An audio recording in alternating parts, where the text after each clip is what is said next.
आइए, सुनिए, देखिए, समझिए सनातन सत्य। जैसी दृष्टि वैसी सृष्टि, दृष्टि विज्ञान। कुदरत, कुदरती रचना एवं कुदरत के कानून से शाश्वत सुख की प्राप्ति। जोधपुर के परम पूज्य महात्मा उपासक प्रोफेसर डॉक्टर सोहन राज तातेड़ के निर्देशन में सनातन सत्य। जैसी दृष्टि वैसी सृष्टि, दृष्टि विज्ञान।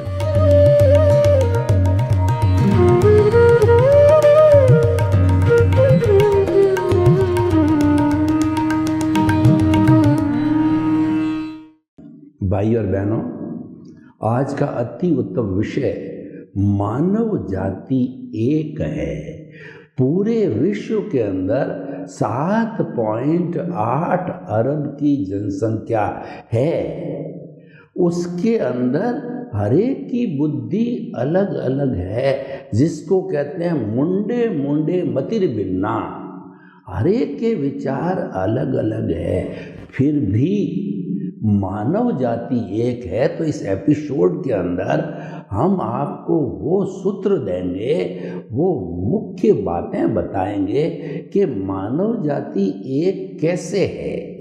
सबसे पहला देखिए कि 7.8 अरब की जनसंख्या है, उसके भीतर प्रभु विराजमान है, जिसकी शक्ति से कोई भी व्यक्ति मन वचन काया का कार्य करता है, हाथ हिलाता है, पाँव हिलाता है, गाड़ी ड्राइविंग करता है और जो स्पीच देता है और गृहिणी कार्य करती है। कोई भी कार्य जो है वो भीतर विराजमान प्रभु की ताकत से होता है। प्रभु हैं तो हम सब कुछ हैं, प्रभु नहीं तो हम मुर्दे हैं, हमको शमशान में जला दिया जाता है।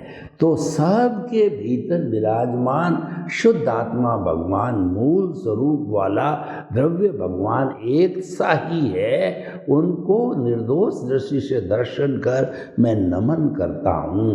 वो परमात्मा है। अभी परमात्मा बने नहीं हैं, लेकिन बनना है। मनुष्य को लक्ष्य बनाना है कि मुझे परमात्मा बनना है, लेकिन मूल रूप से वो सब में एक समान है। तो बाहर जो अंतर दिखाई देता है, कोई मोटा है, कोई पतला है, किसी की जो है आँख गड़बड़ है, किसी का हाथ गड़बड़ है और अलग अलग तरह के लोग होते हैं, तो वो कारण अपने अपने कर्मों का प्रारब्ध और उदय है। क्योंकि हर जो है वो हमारी शुद्ध आत्मा भगवान है। उससे जो भाव सत्ता निकलती है, भाव निकलते हैं, वो भाव हर एक अलग अलग तरीके से डालता है, वो ही कर्मों का सृजन करता है। और जो भाव है वही बीज का वपन करता है, जो कि अगले जन्म के अंदर पौधे का रूप ले लेता है, यानी वो फल देता है।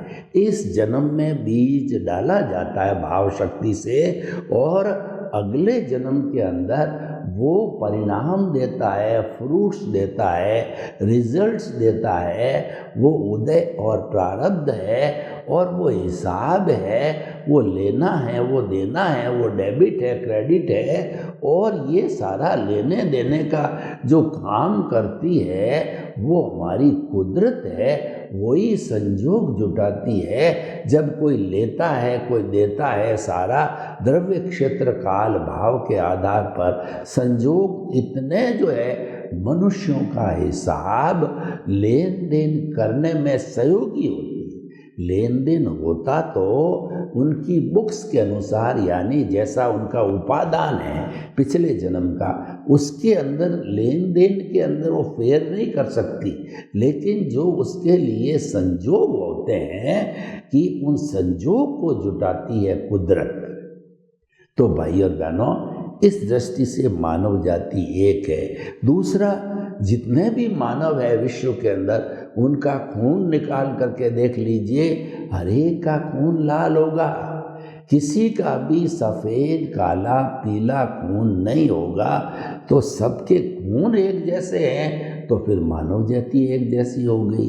दूसरा, ये मानव के भीतर की रचना को देखिए कि भगवान ने 2 पार्ट में सिमिट्रिकल बनाया है। कोई भी 84 लाख जीवा योनि के प्राणियों में मनुष्य जैसा प्राणी नहीं है जो सिमिट्रिकली ऊपर से नीचे दोनों लेफ्ट राइट साइड में एक है, सिमिट्रिकल बनाया है। ऐसा सिमिट्रिकल प्राणी मनुष्य को छोड़ के कोई नहीं है और सबकी एक सी रचना है, इसीलिए मानव जाति एक है। और देखिए कि जो मानव जाति है वह जो है सर्वश्रेष्ठ जीवन कहा गया है कि ये मानव है वही शाश्वत सुख की नींव लगा सकता है और शाश्वत सुख को प्राप्त कर सकता है, उसके अलावा प्राप्त नहीं कर सकता।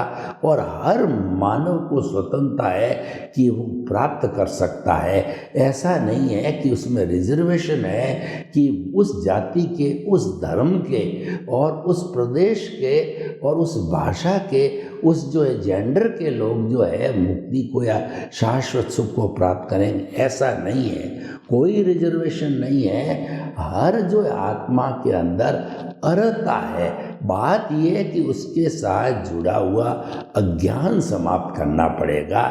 इसीलिए जो हर मानव के लिए एक ही सूत्र है कि अज्ञान का नाश ही सच्चा नाश है, अज्ञान का त्याग ही सच्चा त्याग है। आप अज्ञान का त्याग कर लोगे तो आप मानव से ईश्वर बन जाओगे और आपको क्या लाभ होगा? आपको ऐसा सुख मिलेगा कि जिसके बाद कोई दुख आता ही नहीं। वर्तमान हम जो है, जो हम कहना चाहिए कि सांसारिक आत्मा है, हमारे साथ क्या तकलीफ है?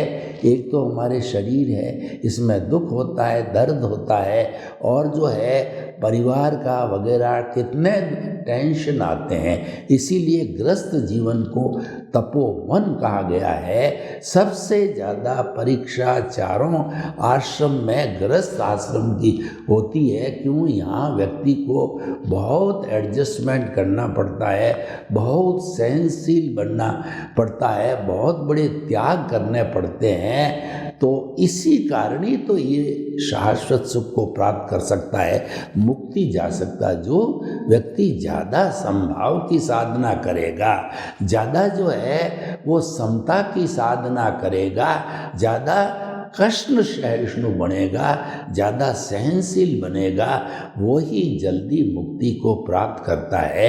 क्योंकि व्यक्ति जो है समता की जो है साधना करने वाले व्यक्ति के जो कषाय है, क्रोध अहंकार माया लोभ कहिए या राग द्वेष कहिए, तो संभाव उसकी जो है प्रतिरोधात्मक शक्ति है। देखिए हमारे शरीर को लीजिए कि हमारे ब्लड के अंदर आरबीसी और डब्ल्यूबीसी है। आरबीसी जो है ब्लड को जो है कहना चाहिए कि ये जो है रेड बनाती है और साथ साथ में ये ऑक्सीजन वगैरह लेकर के खुराक लेती है और हर कोशिका तक ब्लड पहुंचता है और हर कोशिका को खुराक मिलती है। और उसमें बहुत लिमिटेड संख्या के अंदर ब्लड के अंदर डब्ल्यूबीसी होते हैं, वाइट ब्लड सेल्स होते हैं, जिसकी अधिकतम उम्र 90 डेज तक की होती है। इनको लड़ाकू विमान कहा गया है कि जो बाहर से जो है जर्म आया, कोरोना जैसा जर्म आ गया या और कई तरह के जर्म्स होते हैं, वो हमारे ब्लड में एंट्री लेते हैं तो ये लड़ाकू विमान उन पर झपटते हैं और ये लड़ाकू जो सोल्जर है उन पे झपट करके और उनको खा जाते हैं, उनको समाप्त कर लेते हैं। लेकिन इस तरह से लड़ते लड़ते उनकी उम्र बहुत कम है। तो कम उम्र में तो डब्ल्यूसी भी बनती रहती है, लेकिन ज्यों ज्यों शरीर शिथिल पड़ता है, उम्र बढ़ती जाती है, त्यों त्यों WCB यानी प्रतिरोधात्मक शक्ति है वह भी घटती जाती है। एक जवान युवक है जो 20-21 साल का है, उसकी WBC या प्रतिरोधात्मक शक्ति हाईएस्ट होती है और धीरे धीरे कम होती जाती है।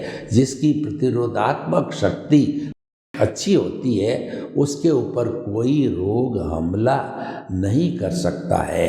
तो इसीलिए जो हमारा मानव जाति का है उसके अंदर हमारे को जो है ये सोल्जर्स मिलते हैं। और देखिए कि हमारा जो मनुष्य का ये जो शरीर है, हर मनुष्य के शरीर के अंदर 60 खरब कोशिकाएं होती है और वो होमोस्टैटिक रूल से काम करती है, कुदरत के कानून से काम करती है और कुदरत के अधीन कार्य करती है, कुदरती रचना के अनुसार चलती है। क्योंकि कुदरत उनकी मालिक है, क्रिएटर, ऑपरेटर और डिस्ट्रॉयर है। तो देखिए कि जो है वो कोशिकाएं किस तरीके से काम करती है।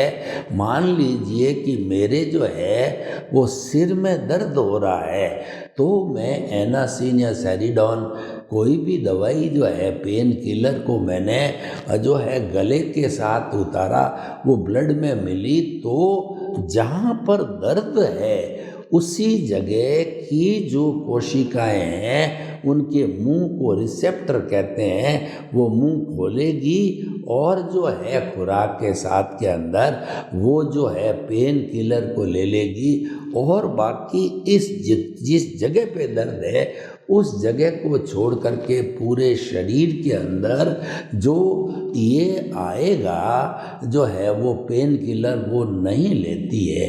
तो होमोस्टैटिक इस रूल से 60 खरब कोशिकाएं वो एक साथ वर्क करके शरीर को स्वस्थ रखती है। तो आगमकार कहते हैं कि जो इस विश्व की जो जनसंख्या 7.8 अरब की है, जो कि 60 खरब की तुलना में बहुत कम है, तो वे एक साथ शांतिपूर्ण सहवास करती है ये कोशिकाएं। तो क्या 7.8 अरब की जनसंख्या जो है एक साथ शांतिपूर्ण सह अस्तित्व से और भातृत्व भाव से, भाईचारे से इस पृथ्वी पर सभी एक साथ निवास नहीं कर सकते क्या? जबकि नेचर माँ कहती है कि मेरे पास में जितने भी 84 लाख जीवा योनि के असंख्य अनंत प्राणी हैं, उन सब का भरण पोषण करने के लिए मैं कॉम्पिटेंट हूँ और मैं उन सब का भरण पोषण पृथ्वी, जल, अग्नि, वायु और आकाश जो मेरे 5 घटक है, जो मेरे 5 पुत्र पुत्रियां हैं, उनकी सहायता से सबका मैं इलाज करती हूँ। यानी हर प्राणी के अंदर ये 5 द्रव्य तत्व मिलेंगे और ये पंचभूत का पुतला जब जो है इसका आयुष्य समाप्त हो जाता है, इसका हिसाब पूरा हो जाता है, तो ये पंचभूत का पुतला, पंचभूत यानी पृथ्वी, पृथ्वी में जल, जल में अग्नि, अग्नि में वायु, वायु में और आकाश, आकाश में, ये उसके अंदर विलीन हो जाता है। इसीलिए हमारी इस नेचर माँ की जो एनर्जी है, जिसको कि आइंस्टीन ने फॉर्मूला बनाया कि E=mc², E का मतलब पूरे ब्रह्मांड की एनर्जी, M का मतलब पूरे ब्रह्मांड की मास और C कांस्टेंट है, तो वो कभी भी नहीं बदलती, हमेशा एक सी रहती है। मात्र जो है इस एनर्जी का इन प्राणियों के लिए, जीवित प्राणियों के लिए रूपांतरण होता है। ठोस द्रव में बदलता है, द्रव गैस में बदलता है, गैस वाइब्रेशन में बदलती है और ये वाइब्रेशन से ही सारा जगत है वो चलता है। एक परिंदा भी जब पर मारता है तो सारा ब्रह्मांड प्रभावित होता है वो, परंतु वो इतना जो कहना चाहिए माइन्यूट है कि सब तक वो प्रभाव नहीं फैलता है। बाकी आज मैं बोल रहा हूँ, ये मेरी आवाज़ वाइब्रेशन से, कैमरे से ऑडियो वीडियो बन करके, और ये उसी जो है वो कहना चाहिए कि वाइब्रेशन के सिद्धांत से जो लोग फिजिक्स पढ़ते हैं, cos theta sine theta, wave length, और दूसरा जो है वो वेव फ्रीक्वेंसी, सबको मध्य, और साइनोसोडल वेव, इन सबको मध्य गज लगते हुए ये जो है आज मेरी आवाज़ है पूरे विश्व के अंदर यूट्यूब के माध्यम से और इंटरनेट के माध्यम से, टीवी के माध्यम से, और हमारा जो ऊपर सैटेलाइट है उसके माध्यम से पूरे विश्व के अंदर वाइब्रेशंस के सिद्धांत पर चली जाती है। ये इसीलिए पूरा ब्रह्मांड वाइब्रेशन से बना हुआ होता है, और इसमें नेगेटिव और पॉजिटिव एनर्जी दोनों तरह की होती। आप क्या डिमांड करते हो? आप नेगेटिव सोचते हो तो जो है कुदरत आपके पास में नेगेटिव जो है वाइब्रेशंस भेजती है। आप पॉजिटिव सोचते हो किसी के लिए, खुद के लिए, तो पॉजिटिव वाइब्रेशंस भेजती है। क्योंकि ये जो है कुदरत की जो ड्यूटी है, कुदरत की संजोग जुटाना, द्रव्य क्षेत्र काल भाव जुटाना समस्त प्राणियों के लिए कुदरत की जो ड्यूटी है। तो हम जो सारी जो मनुष्य जाति है, कितने भाग्यशाली हैं कि एक वसुधा की संतान है, एक नेचर माँ की संतान है। तो इसीलिए मानव जाति तो एक ही हो गई, एक माँ की संतान, भाई भाई है तो पूरी जाति एक हो गई है। तो भाइयों बहनों, हमें यही मान के चलना है कि मानव जाति एक है। इसका अर्थ हो गया कि हमारा सभी मानवों का जीवन है वो सामाजिक जीवन है। इसीलिए कहा गया कि मनुष्य एक सामाजिक प्राणी है, वो समाज के बिना एक मिनट भी नहीं जी सकता। पशुओं का भी समाज होता है, उसको समझ बोलते हैं, एक मात्रा का अंतर होता है। पक्षियों का भी समाज होता है। हमारे देश के अंदर सर्दी के मौसम में कुरजा वगैरह जो है, ये पक्षी आते हैं कई देशों से, ये हमेशा एक लाइन में आते हैं। ये उनका समाज है। समाज में उनकी सुरक्षा रहती है। समाज के अंदर परस्पर ग्रो जीवा नाम का सिद्धांत लागू होता है। गिव एंड टेक का फॉर्मूला लागू होता है।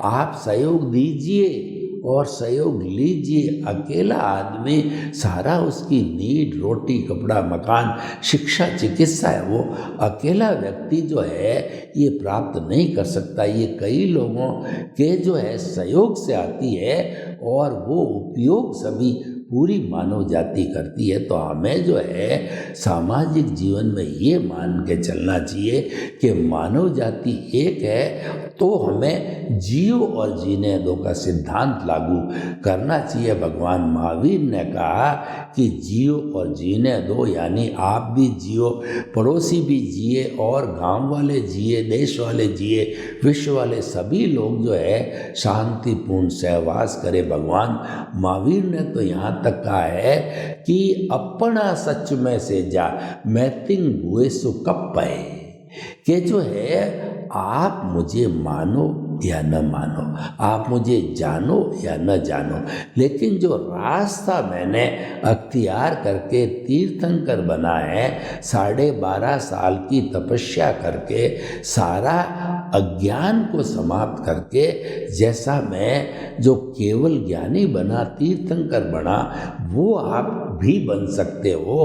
आप वो रास्ता एडॉप्ट करो। तो वो रास्ता क्या है कि अपना सच में से जा मैतिंग हुए सु कप्पे, समस्त प्राणियों के साथ में मित्रता करो।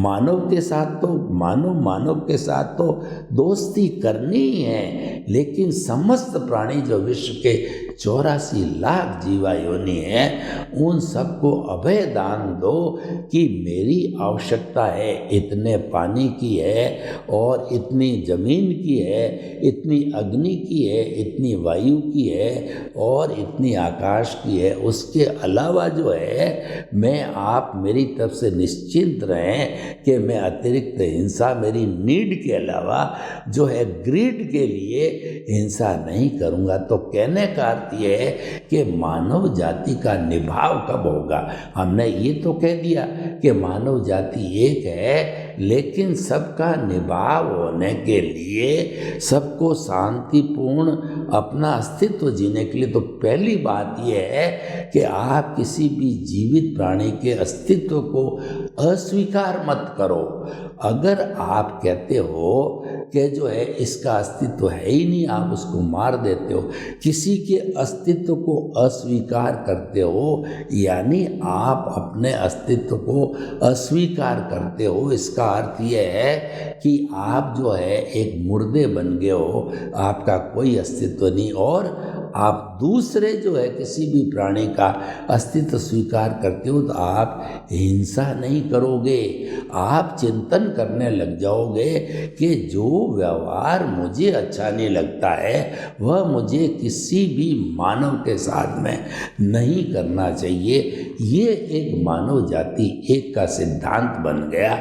तो भाई और बहनों, हमें जो है हमेशा वसुधैव कुटुंबकम की अवधारणा का पालन करना चाहिए और परस्परो जीवानाम के आधार पे मानव जाति एक रहना चाहिए। कुल मिलाकर के कहने का अर्थ यह है कि मनुष्य जो है इस पूरे ब्रह्मांड की मानव जाति की जो है एक इकाई है। सुधरे व्यक्ति समाज, व्यक्ति से राष्ट्र स्वयं सुधरेगा। हमें मनुष्य को सुधारना है। मनुष्य कब सुधरेगा कि simple living and high thinking, अपनी जो कोई नीड है वो अलाउ करती है नेचर, वो समाज अलाउ करता है, और उस नीड का आप पूरा उपयोग नहीं करते हो तो भी आप कायर हो। हमारी जो आश्रम व्यवस्था है जिसके अंदर गृहस्थ जीवन है, तपोवन कहलाता है, उसके अंदर अगर आपके बाल बच्चे हो गए हैं, माता पिता है, उनका भरण पोषण किए बिना आप उनको भगवान भरोसे छोड़ते हो तो ये कायरता है, ये अज्ञान है और ये आपकी ड्यूटी नहीं है। तो हमको यह भी पालन करना है और ग्रीड को भी स्थान नहीं देना है कि आपकी रोटी, कपड़ा, मकान, शिक्षा, चिकित्सा जितनी आवश्यकताएं आनंद से पूर्ति हो गई, उसके बाद आपको अतिरिक्त जो है हमारे ये जो घटक है पृथ्वी, जल, अग्नि, वायु और आकाश, उसका दोहन नहीं करना है। वो दोहन करने का अर्थ ये हुआ कि हम ग्रीड के अंदर हम जो है परिग्रही हैं और अतिरिक्त संग्रह कर रहे हैं, हम लोभी हैं, लालची हैं। तो इसीलिए ही हमारे मानव जाति के अंदर एक सिद्धांत बना कि मानव सेवा ईश्वर, नर सेवा नारायण सेवा है। यानी कि किसी नर की सेवा करते हो, अगर वो लूला, लंगड़ा, अपाहिज, मूक, बधिर, अनाथ, विधवा है, उसका आप सहयोग करते हैं क्योंकि वो अभावग्रस्त है, उसका आप तन से, मन से, धन से सहयोग करते हैं तो वो आपके सेवा के अकाउंट के अंदर जाता है। हमारी संस्कृति ने सेवा का बहुत बड़ा उच्च स्थान दिया है कि जो लोग समाज की सेवा करते हैं वो अमर हो जाते हैं। The persons who contribute the society those are the immortal persons. बाकी जो व्यक्ति स्वार्थ की नीति से चलता है, यानी मौज, मजा, मस्ती, अधिक संग्रह करना, आवश्यकता से अधिक, जो लोभ में, हवश के अंदर, ग्रीड में चला जाता है, वो तो एक रूटीन का जीवन है, आया राम गया राम। और उनका पैसा या तो उनकी संतान होती तो वो मौज मजे गुलछड़े उड़ाते हैं, या कोई उनको दबा लेता है वो गुलछड़े उड़ाते हैं। लेकिन उसके अर्जन का जो अनैतिक रूप से किसी ने लालच करके अर्जन किया है तो वह भुगतान तो उसी का ही होगा। उसके लिए हमारे एक जैन जो है, हमारे एक जो है वो बहुत बड़े जो है कवि हुए हैं और बहुत बड़े साधु हुए हैं, पीपा जी। उन्होंने कहा है पीपा पाप न कीजिए, अड़गो रहीजे आप, और करने जासी आपरी, और कुण बेटो कुण बाप। मान लिया हम कुटुंब वाले हैं, बेटा है, बाप है, लेकिन उसको, बेटे को पैरों पर खड़ा करना, सुसंस्कार देना, अच्छा कमाने लग जाए, इतनी तो माता पिता की ड्यूटी है। पर आपने अथाह संपत्ति अपनी संतान के लिए कमाई है तो वो झगड़े की जड़ हो जाएगी। अगर आपको भाग्य से, पुण्योदय से, नैतिकता से संपत्ति ज़्यादा मिलती है तो धन की 3 गतियाँ बताई गई है कि पहली गति तो ये है कि आप अपने परिवार के लिए, रिलेटिव्स के लिए जो है उसका उपयोग करो, और दूसरी गति ये बताई कि आप समाज के अभावग्रस्त लोगों को अधिक से अधिक डोनेट करो, दोनों हाथ से उस संपत्ति का विसर्जन करो।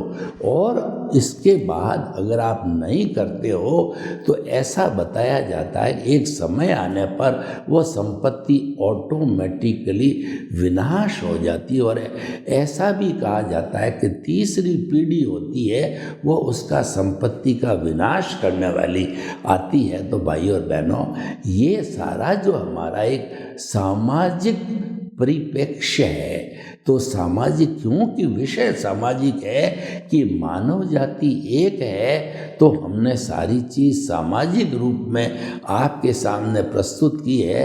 तो हमें ये संकल्प लेना चाहिए कि हम अपना इच्छा परिमाण करें, जिस चीज़ की हमारी आवश्यकता हो, पारिवारिक आवश्यकता, व्यक्तिगत आवश्यकता, और मान लीजिए कि आप जो है गृहस्थी हो तो आपके लिए तो अतिथि देवो भव भी हो जाता है, अतिथि की सेवा करनी पड़ती, राज्य है, देश है, और उनका सहयोग करना पड़ता है, तो वो सब जायज़ है। इसके अलावा इच्छा परिमाण करो। सर्वे भवन्तु सुखिनः, सर्वे सन्तु निरामयाः। लोक के जीवों को सुख मिले, शांति मिले, आनंद मिले, प्रेम मिले, सौहार्द मिले, और मानव जाति एक रह करके सबके अस्तित्व को स्वीकार करते हुए हम सुख के साथ निवास करें। आपके प्रति मंगलवान।